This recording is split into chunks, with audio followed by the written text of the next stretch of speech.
Take out illustration number 10B, page number 2.17। देखो क्या लिखा है, Z limited purchase a machinery, Z limited purchase machinery from K limited, Z limited पे K limited as follows. इसको important tick कर लीजिए, important question है। इसके अंदर परचेज कंसिडरेशन आपको दे नहीं रखा, आपको परचेज कंसिडरेशन कैलकुलेट करना पड़ेगा। आपको इसमें मशीन की वैल्यू नहीं दे रखी। क्या कह रहा है, जेड लिमिटेड ने मशीनरी परचेज करी है के लिमिटेड से, तो कितने की मशीन परचेज करी वो नहीं दे रखा, बट कंसिडरेशन में क्या पे कर रहे हैं वो क्वेश्चन में गिवन है आपको, वो क्वेश्चन में गिवन है। क्या पे कर रहे हैं, कह रहे हैं सबसे पहले एक तो इक्विटी शेयर पे करेगा, इक्विटी शेयर्स पे करेंगे कितने, 5000 इक्विटी शेयर्स पे करेंगे। 10 का है, 30% प्रीमियम है, मतलब कितने का हो गया 13। तो 5000 इंटू 13 के हिसाब से तो ये पे हो रहे हैं, कितने हो गए ये 65,000। तो अपन कंसिडरेशन में एक तो ये इक्विटी शेयर पे कर रहे हैं, और क्या दे रहे हैं कंसिडरेशन में अपन 8% डिबेंचर्स दे रहे हैं, 8% डिबेंचर्स दे रहे हैं। कितने 1000 डिबेंचर दे रहे हैं। इन डिबेंचर का फेस वैल्यू 100 है और 10% डिस्काउंट पे इश्यू होंगे, यानी आपका डिबेंचर कितने में इश्यू होगा 90 में, यानी जो डिबेंचर आप इश्यू कर रहे हो उसकी वैल्यू क्या है, उसकी वैल्यू है कितनी 90,000। क्या है उसकी वैल्यू 90,000। और आप क्या कर रहे हो, बिल्स पेबल एक्सेप्ट कर रहे हो। क्या एक्सेप्ट कर रहे हैं अपने, बिल्स पेबल। तो आपने बिल्स पेबल एक्सेप्ट करा है कितने का 48,000 का, तो 48,000 का आपने बिल्स पेबल एक्सेप्ट कर लिया, तो टोटल मिला के ये आपका हो गया कितना 2,03,000। यानी ये जो मशीनरी आपने परचेज करी है, ये जो मशीन आपने परचेज करी है, कितने की मशीन परचेज करी है 2,03,000 की मशीन आपने परचेज करी है, जिसके कंसिडरेशन में आप ये इक्विटी शेयर डिबेंचर और बिल्स पेबल क्या कर रहे हो, पे कर रहे हो। समझ में आ गई ये बात। तो लिखिए, लिखो कॉपी में, write first entry for purchase of machinery, write first entry for purchase of machinery. तो मशीनरी को परचेज करने की एंट्री होगी machinery account debit, machinery account debit. ये मशीनरी किससे परचेज करी है, कह रहे हैं जेड लिमिटेड ने मशीनरी परचेज करी है के लिमिटेड से, तो एंट्री होगी machinery account debit, machinery account debit to K limited. कितना 2,03,000, 2,03,000। Machinery account debit to K limited 2,03,000, 2,03,000। अब कंसिडरेशन में क्या पे कर रहे हैं, कंसिडरेशन में सबसे पहले एक तो के लिमिटेड को इक्विटी शेयर दिए हैं। कितने इक्विटी शेयर दिए 5,000। इक्विटी शेयर है 10 का, 3 रुपीज प्रीमियम पे इश्यू हो रहा है, तो इक्विटी शेयर्स देने की एंट्री लिखो के लिमिटेड अकाउंट डेबिट। क्या दे रहे हो, के लिमिटेड को 5,000 इक्विटी शेयर दे रहे हो, एक इक्विटी शेयर दे रहे हैं कितने का 13 का, to equity share capital, to equity share capital. यहां पे आएगी फेस वैल्यू कितनी है 10 रुपीज की फेस वैल्यू है, and to securities premium, to securities premium 5,000 into 3, 5,000 into 3। Third entry होगी, क्या करें अब 8% डिबेंचर इश्यू करें 1,000 के, 90 रुपीज के 100 का डिबेंचर है 90 में इश्यू कर रहे हैं, मतलब 10 रुपीज का क्या हो गया डिस्काउंट हो गया। तो एंट्री होगी के लिमिटेड अकाउंट डेबिट। कितने डिबेंचर दे रहे हो, 1,000 डिबेंचर दे रहे हैं, एक डिबेंचर कितने का दे रहे हैं 90 का। Discount on issue of debenture account debit, discount on issue of debenture account debit कितना हो गया 1,000 into 10, 1,000 into 10 to 8% debenture, to 8% debenture कितना 1000 इंटू 100, 1000 इंटू 100। और क्या दे रहे हैं, बाकी 48,000 का अपन ने बिल्स पेबल एक्सेप्ट करा है, तो एंट्री क्या होगी बिल्स पेबल को एक्सेप्ट करने की, K limited account debit, K limited account debit to bills payable, K limited account debit to bills payable 48,000, 48,000।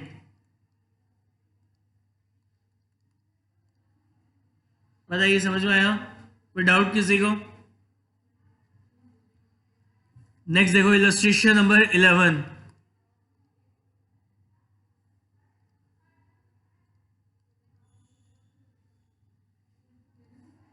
Illustration number 11, इसमें कोई डाउट किसी को, समझ में आ गया? क्या कह रहा है, Mona limited acquire asset of 50 lakh. कह रहा है मोना लिमिटेड ने असेट टेक ओवर करे, मोना लिमिटेड ने क्या टेक ओवर करे, असेट टेक ओवर करें, कितने में असेट टेक ओवर करें 50 लाख रुपीस में। मोना लिमिटेड ने 50 लाख रुपीस के असेट टेक ओवर करे and took over the creditors, और क्रेडिटर्स टेक ओवर करें कितने में, क्रेडिटर्स टेक ओवर करें कितने में 5 लाख में, क्रेडिटर्स टेक ओवर करें 5 लाख में, किससे, राम इंटरप्राइजेस से। Mohan limited issue 8% debenture of ₹100 each at a premium of 25%। और यहाँ पे कंसिडरेशन में क्या इश्यू होंगे, कंसिडरेशन में कह रहा है 8% डिवेंचर इश्यू होंगे, 8% डिवेंचर इश्यू होंगे और रुपीस कितना, और ₹100 एट 25% प्रीमियम, मतलब कितने में 125 रुपीज में इश्यू होंगे। तो 100 का डिवेंचर है, 125 रुपीज में इश्यू होगा 25% प्रीमियम पे, ठीक है। अब इनको इसकी एंट्री करनी है, तो यानी इसके बिजनेस की वैल्यू क्या है, जो बिजनेस टेक ओवर कर रहा है वैल्यू क्या है, वैल्यू ऑफ बिजनेस, तो वैल्यू ऑफ बिजनेस हो गई आपकी 5 लाख। अब क्वेश्चन में आपको परचेज कंसिडरेशन गिवन नहीं है, तो मानेंगे ये जो वैल्यू ऑफ बिजनेस है यही आपका क्या है, यही आपका परचेज कंसिडरेशन का अमाउंट है, इतना ही अमाउंट आप पे कर रहे हैं। लिखो एंट्री, फर्स्ट एंट्री लिखो बिजनेस को टेक ओवर करने की, किसकी बुक्स में कर रहे हैं एंट्री, कंपनी की बुक्स में, तो ये सारे एसेट अब कंपनी के एसेट बन गए। तो लिखो entry asset account debit, asset account debit 50 lakh to creditors, to creditors 5 lakh, to creditors 5 lakh to Ram enterprises, to Ram enterprises. यहाँ पे वेंडर के अकाउंट में हमेशा क्या क्रेडिट होगा, परचेज कंसिडरेशन, तो परचेज कंसिडरेशन आपका कितना है 45 लाख। अब ये जो 45 लाख का परचेज कंसिडरेशन, इसको आप क्या पे कर रहे हैं, इसको आप 8% डिवेंचर देंगे 100 का 25% प्रीमियम पे। तो अब इसके लिए पहले क्या निकालोगे, नंबर ऑफ डिवेंचर इशू, कि आप कितने नंबर ऑफ डिवेंचर इशू कर रहे हैं, नंबर ऑफ डिवेंचर इशू कैसे निकालते हैं, amount credited to vendor account, कितना क्रेडिट करा आपने वेंडर अकाउंट में 45 लाख, डिवाइड करेंगे issue price of debenture, what is the issue price of debenture 125, issue price of debenture कितना है 125, तो ये आ रहे हैं आपके 36 डिवेंचर, यानी आप इसको कितने डिवेंचर इशू करेंगे 36,000 डिवेंचर आप इसको क्या करेंगे, इशू करेंगे राम इंटरप्राइजेस को। तो एंट्री हो जाएगी Ram enterprises, Ram enterprises account debit, क्या दे रहे हैं आप राम इंटरप्राइजेस को, आप राम इंटरप्राइजेस को 36,000 डिवेंचर्स दे रहे हो, और एक डिवेंचर आपने कितने का दिया है 125 का, 100 का डिवेंचर है 125 में दे रहे हैं, नहीं 125 आएगा। टू 8% डिवेंचर, यहाँ पे क्रेडिट होती है फेस वैल्यू, तो फेस वैल्यू ऑफ डिवेंचर कितना है 100 है, and to securities premium, securities premium कितना है आपका 36,000 इंटू 25। समझ में आएगी एंट्री? कोई डाउट किस?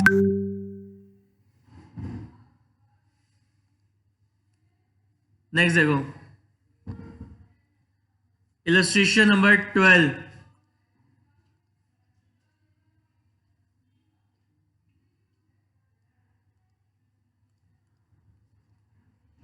इलस्ट्रेशन नंबर 12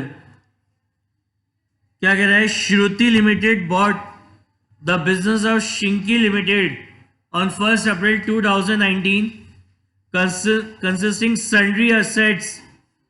कह रहा है एक कंपनी ने किसी दूसरी कंपनी का बिजनेस टेक ओवर करा है, और जब बिजनेस टेक ओवर कर रहे थे जो सन्ड्री टेक ओवर करें, जो सन्ड्री असेट्स जो टेक ओवर करें,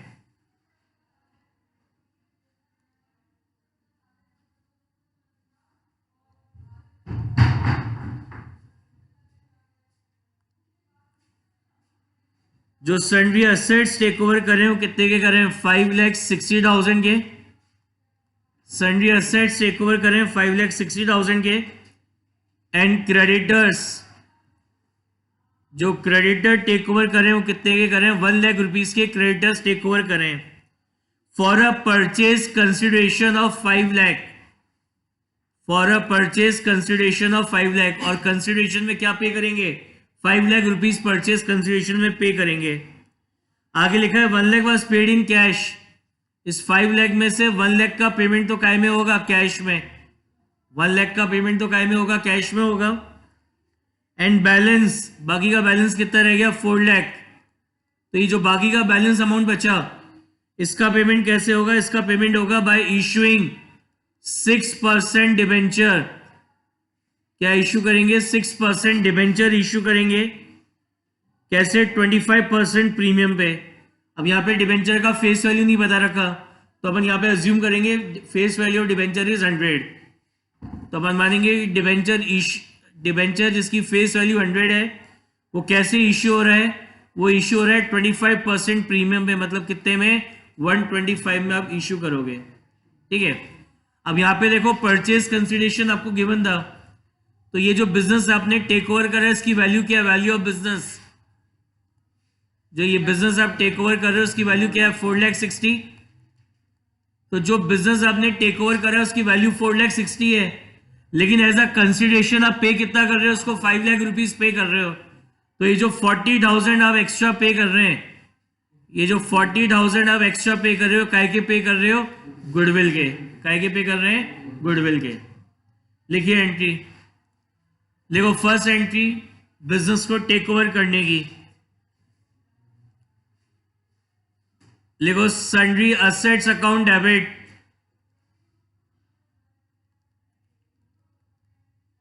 sundry assets account debit 5,60,000, goodwill account debit 40,000। आपने गुडविल परचेस करी है कितने की? 40,000 की। टू क्रेडिटर्स, जो लाइबिलिटीज आपने ली है क्रेडिटर्स के नाम की, कितने की? 1 लाख की। किससे लिया ये बिजनेस आपने? शिंकी लिमिटेड। तो वेंडर का नाम है शिंकी लिमिटेड। वेंडर के अकाउंट में हमेशा क्या क्रेडिट होगा? Purchase consideration. तो परचेज कंसिडरेशन है आपका कितना? 5 लाख। परचेज कंसिडरेशन का अमाउंट है कितना? 5 लाख। अब इसका कंसिडरेशन पे करना है, तो 5 लाख में से 1 लाख तो कैश पे करना है। तो लिखो एंट्री इसकी, Shinki limited account debit, Shinki limited account debit to bank account, Shinki limited account debit to bank account कितना? 1 लाख।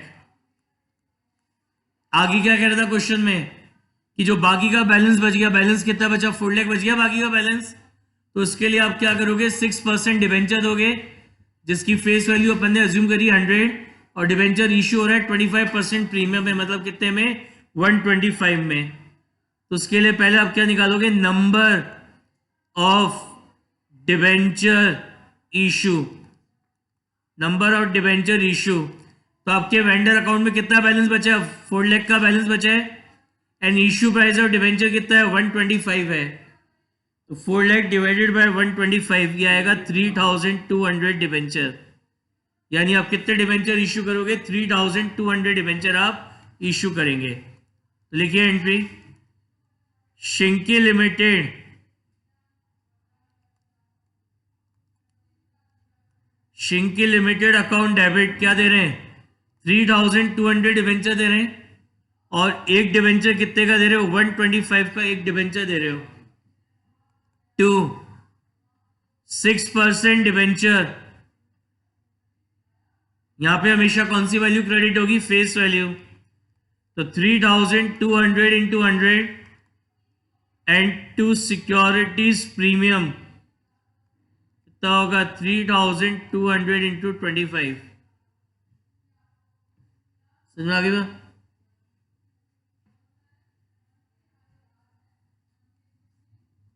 नेक्स्ट देखो, इलस्ट्रेशन नंबर 13। 12 में कोई डाउट?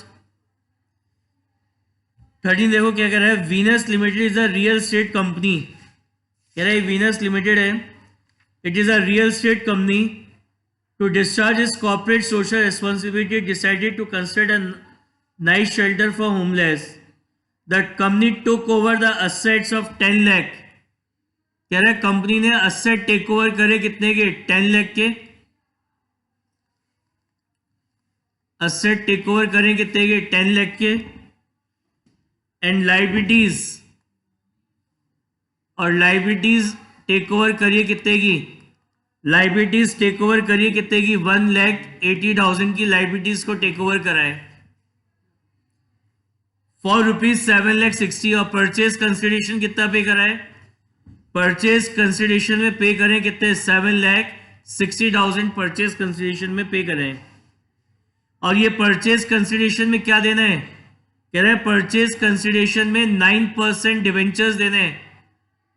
9% डिवेंचर देने ऑफ रुपीज कितने? 100 एट 5% डिस्काउंट। यानी डिवेंचर कितने में इश्यू होगा? 95 में।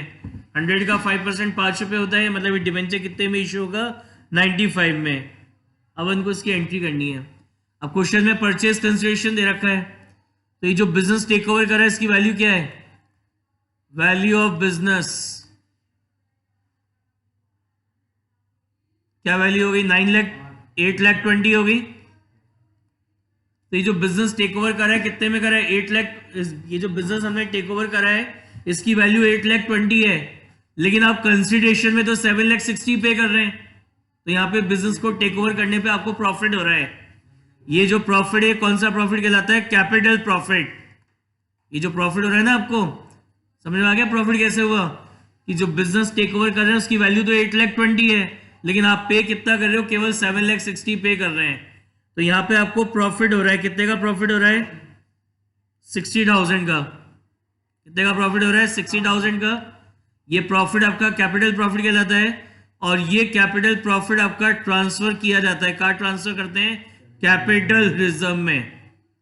इसको आप ट्रांसफर करोगे कहाँ पे? कैपिटल रिजर्व में। समझ में आ गया? लिखिए entry, right first entry business को टेक ओवर करने की एंट्री होगी असेट अकाउंट डेबिट।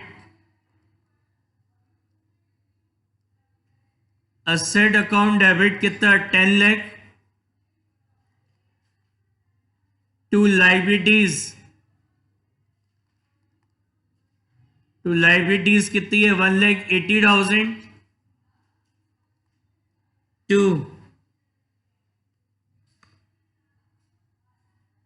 किससे खरीदा है? वेंडर का नाम है केयंस limited.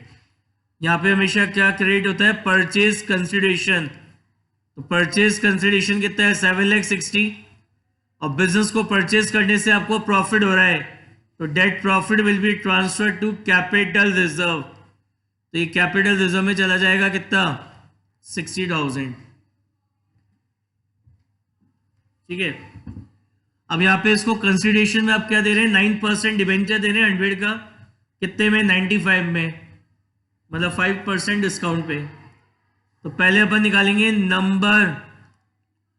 Number of debenture issue. कैसे निकालोगे, अमाउंट क्रेडिटेड टू वेंडर, कितना क्रेडिट करा है, 7,60,000 divided by issue price of debenture. Debenture का जो इशू प्राइस है वो है कितना, 95। डिबेंचर का इशू प्राइस है 95। कितने डिबेंचर इशू होंगे, 8,000। कितने डिबेंचर इशू होंगे आपके, 8,000 डिबेंचर इशू होंगे। तो इसकी एंट्री क्या होगी डिबेंचर को इशू करने की, केयर्स लिमिटेड अकाउंट डेबिट, क्या दे रहे हो आप, केयर्स लिमिटेड को 8,000 डिबेंचर दे रहे हैं, और एक डिबेंचर कितने का दे रहे हैं, 95 रुपीज का दे रहे हैं। Discount on issue of debenture account debit, कितने का डिस्काउंट है, 5 रुपीज का। तो 8,000 into 5 to 9% debenture, 8,000 into 100, 8,000 into 100। बताइए समझ में आई क्या बात, without,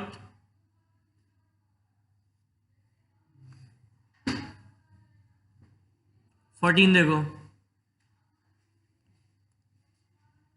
illustration number 14।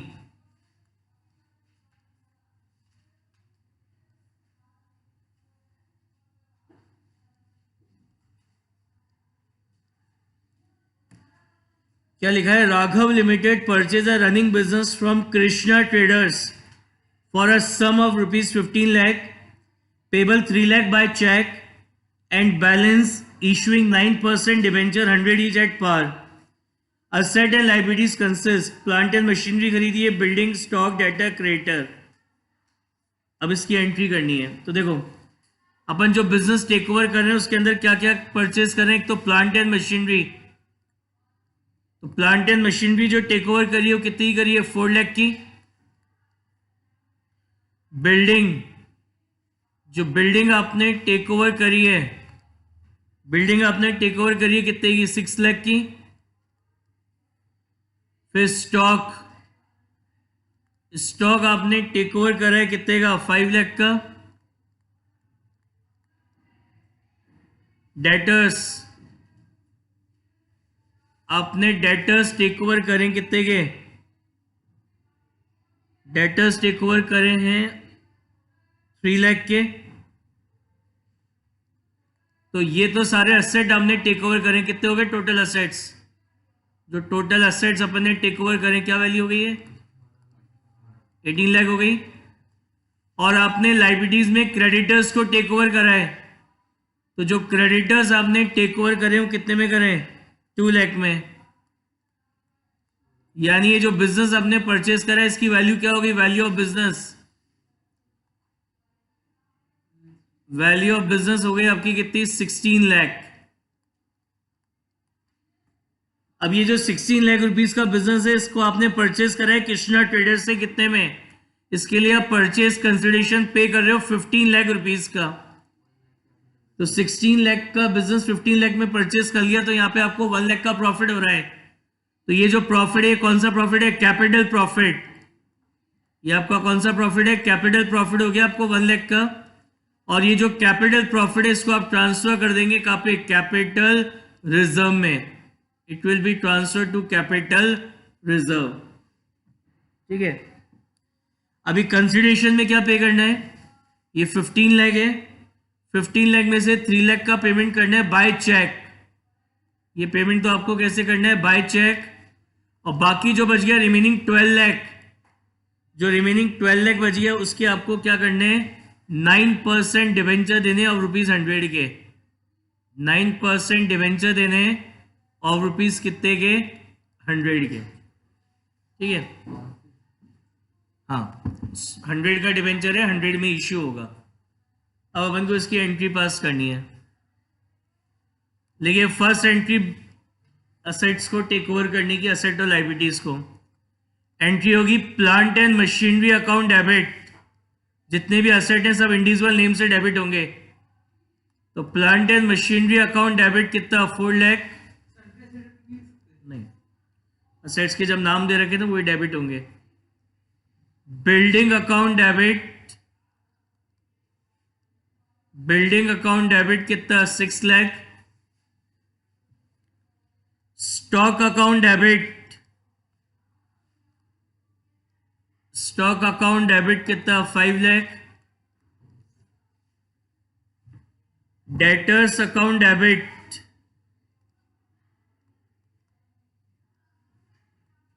Debtors account debit कितना, 3 lakh.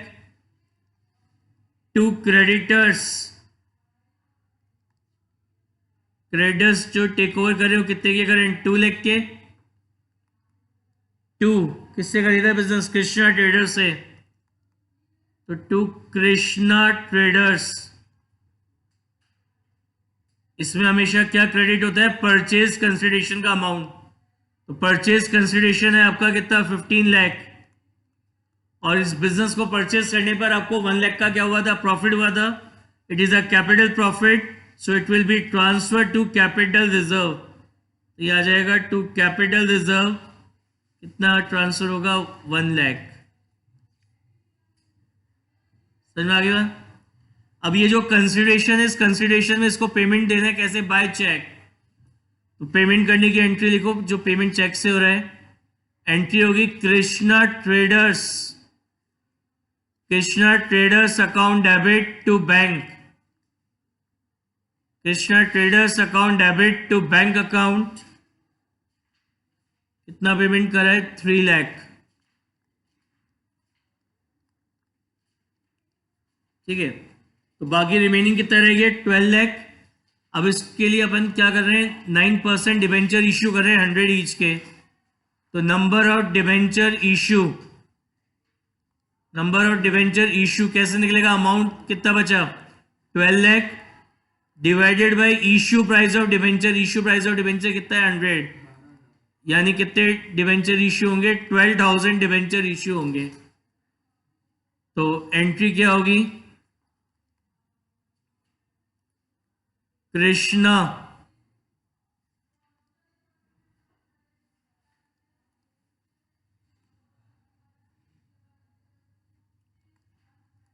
Krishna traders account debit, कितने दे रहे हो, 12,000 डिबेंचर्स दे रहे हैं और एक कितने का दे रहे हैं, 12,000 डिबेंचर दे रहे हैं और एक 100 का। टू 9% डिबेंचर, तो 9% डिबेंचर 12,000 इंटू 100। समझ में आ गई बात।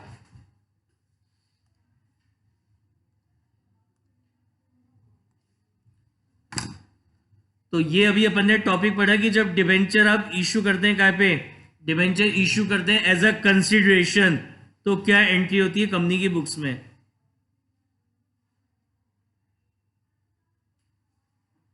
नाउ नेक्स्ट टॉपिक अपन पढ़ रहे हैं डिबेंचर इश्यू और debenture as a collateral security. ये वाला जो टॉपिक है थ्योरी के पॉइंट ऑफ व्यू से बहुत इंपॉर्टेंट है। इसका मीनिंग आ सकता है एग्जाम में, what is mean by issue और debenture as a collateral security.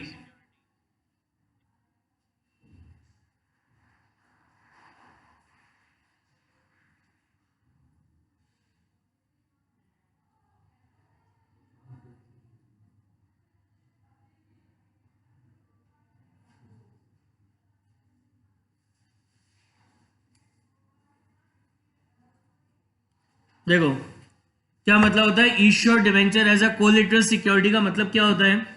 जैसे सपोज करो एक कंपनी है, उसको लोन की रिक्वायरमेंट है, लोन चाहिए उसको। अब लोन लेने के लिए बैंक के पास जाएंगे, तो बैंक कहेगा ठीक है लोन दे दूंगा, कोई दिक्कत नहीं है, लेकिन कोई असेट, अपना कोई भी फिक्स असेट मेरे पास मॉर्गेज पे रखवाओ, तब जाके उसके अगेंस्ट में मैं क्या करूंगा, लोन दूंगा। अब ये कंपनी, इसके बाद ऐसा कोई एसेट ही नहीं है जिसको ये मॉर्गेज पे रखवा सके, जिसको ये मॉर्गेज पे रखवा के लोन ले सके। लेकिन इसके पास अपने अनइश्यूड डिबेंचर्स पड़े हुए, मतलब ऐसे डिबेंचर्स इसके पास हैं जो अभी तक इसने पब्लिक में इश्यू नहीं करे। तो इसने क्या करा, अपने अनइश्यूड डिबेंचर्स को बैंक को दिया और उसके अगेंस्ट में बैंक से क्या करा, लोन ले लिया।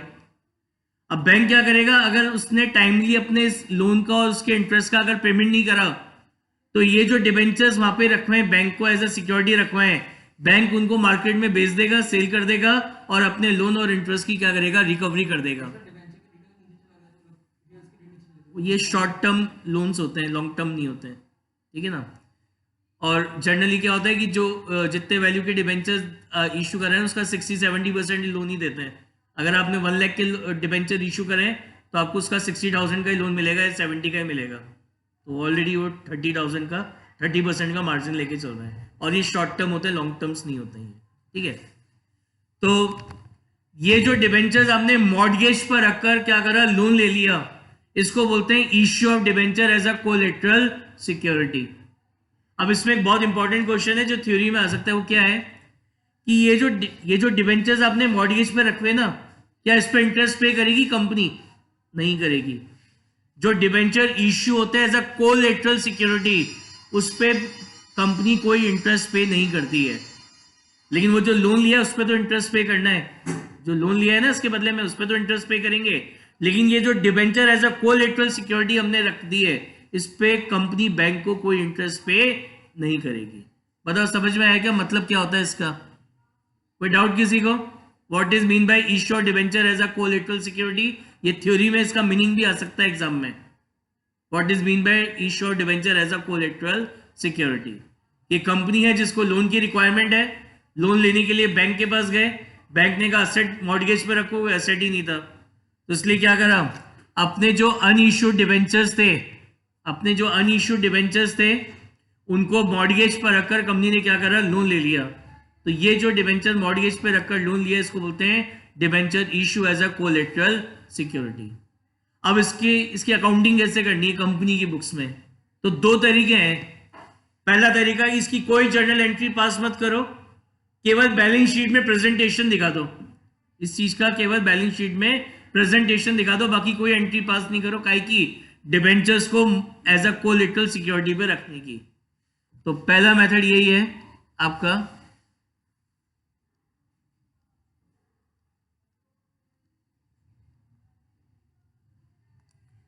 क्या लिखा है? Under this method no journal entries pass by the company for the issued debenture as a collateral security, but presentation is given in the balance sheet for the issue of such debenture as a collateral security. कैसे? ये balance sheet का format है, पता है आपको? ये particular हो गया, note number, current year, previous year, equities and liability. मैंने आपको बताया था ये जो डिबेंचर्स वगैरह, लोन वगैरह कहाँ शो होते हैं, नॉन करंट लायबिलिटी, और सब हेडिंग क्या होता है, लॉन्ग टर्म बोरिंग। अब लॉन्ग टर्म बोरिंग में यहाँ पे कितना अमाउंट आएगा उसके लिए नोट्स टू अकाउंट्स बनाया। सबसे पहले लिखेंगे %% डिबेंचर। ये कौन से डिबेंचर है? वो डिबेंचर जो आपने ऑलरेडी इश्यू कर रखे हैं, वो डिबेंचर आप यहाँ पे लिखोगे।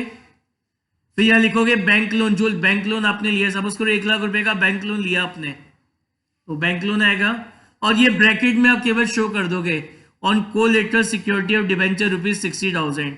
और सपोज करो ये जो लोन लिया इसके अगेंस्ट में हमने 60,000 के debenture as a collateral security रखवाए थे, तो बस ये ब्रैकेट में ये प्रेजेंटेशन हो गया, बस। कोई जर्नल एंट्री पास नहीं करी, कुछ नहीं।